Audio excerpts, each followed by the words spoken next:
Kegiatan ekonomi manusia untuk memenuhi kebutuhan. Halo, teman-teman. Hari ini kita akan membahas tentang kegiatan ekonomi yang dilakukan manusia untuk memenuhi kebutuhannya. Setiap hari, manusia melakukan berbagai aktivitas untuk memenuhi kebutuhan yang hampir tidak terbatas, meskipun sarana untuk memuaskan kebutuhan tersebut terbatas. Kegiatan ekonomi ini terdiri dari 3 bagian utama: produksi, distribusi, dan konsumsi. Mari kita mulai dengan produksi. Produksi adalah proses menciptakan atau menambah nilai guna dari barang atau jasa. Jika nilai guna bertambah tanpa merubah bentuk, kita menyebutnya sebagai produksi jasa. Contohnya adalah jasa konseling atau jasa les pelajaran. Sementara itu, jika nilai guna bertambah dengan perubahan bentuk, disebut produksi barang, seperti membuat sepatu atau memasak nasi. Ada 2 jenis produksi, produksi barang dan produksi jasa. Produksi barang mengubah bentuk atau sifat benda, seperti produksi roti atau furnitur. Sedangkan produksi jasa menambah nilai tanpa mengubah bentuk barang, seperti jasa kecantikan dan medis. Tujuan produksi adalah menghasilkan barang dan jasa yang memenuhi kebutuhan masyarakat. Dalam proses ini, sumber daya manusia, alam, dan modal digunakan untuk menciptakan nilai tambah. Selain itu, kegiatan produksi bertujuan untuk memberikan keuntungan bagi produsen dan perusahaan. Ada 4 faktor produksi. Faktor alam. Semua yang disediakan oleh alam seperti tanah, air, dan barang tambang. Faktor tenaga kerja, kegiatan manusia, baik jasmani maupun rohani, yang digunakan dalam proses produksi.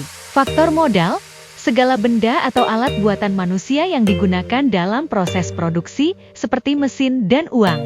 Faktor kewirausahaan, kemampuan seseorang dalam mengelola ketiga faktor produksi tersebut untuk menciptakan nilai tambah. Selanjutnya kita pahami tentang distribusi. Distribusi adalah kegiatan pemasaran yang menyampaikan barang dari produsen ke konsumen. Tujuannya adalah memastikan barang tersedia sesuai dengan jenis, jumlah, harga, tempat, dan waktu yang dibutuhkan. Ada 3 jenis distribusi. Distribusi langsung, barang atau jasa disalurkan langsung dari produsen ke konsumen tanpa perantara. Contohnya pedagang bakso yang menjual langsung kepada konsumen. Distribusi semi langsung, melibatkan perantara yang merupakan bagian dari produsen, seperti pabrik tekstil yang menyalurkan kainnya melalui konveyor. Distribusi tidak langsung, melibatkan agen atau pedagang kecil sebagai perantara, seperti PT Pertamina yang menyalurkan gas LPG melalui agen. Terakhir adalah konsumsi. Konsumsi adalah kegiatan ekonomi yang menghabiskan nilai guna barang atau jasa, baik secara langsung maupun berangsur-angsur. Contohnya, anak sekolah yang membeli alat tulis atau remaja yang membeli kuota internet.